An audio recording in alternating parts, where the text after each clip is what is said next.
La démocratie brésilienne attaquée en son cœur. En début d'après-midi, les partisans de Jair Bolsonaro forcent les cordons de sécurité.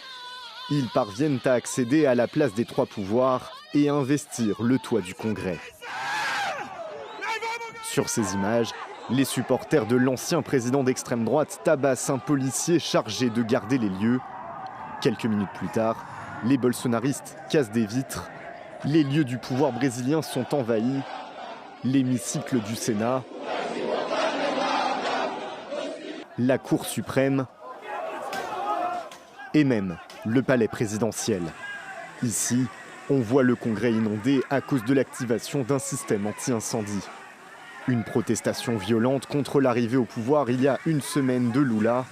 En déplacement à Sao Paulo, le président de gauche prend la parole et menace les émeutiers. Il n'existe pas de précédent en ce qui concerne les actes de ces personnes. Et pour cela, ces personnes doivent être punies. Nous allons découvrir ceux qui financent ces vandales qui sont allés à Brasilia.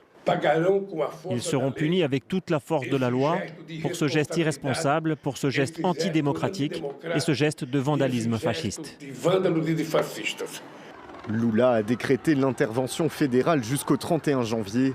L'armée est à présent en charge de la sécurité du district fédéral de Brasilia. Sur place, les forces de sécurité reprennent un à un les bâtiments modernistes construits par Oscar Niemeyer. L'invasion des lieux du pouvoir brésilien a duré plus de 3 heures. Selon plusieurs médias, des centaines de bolsonaristes ont été arrêtés par la police lors de cette journée d'émeute.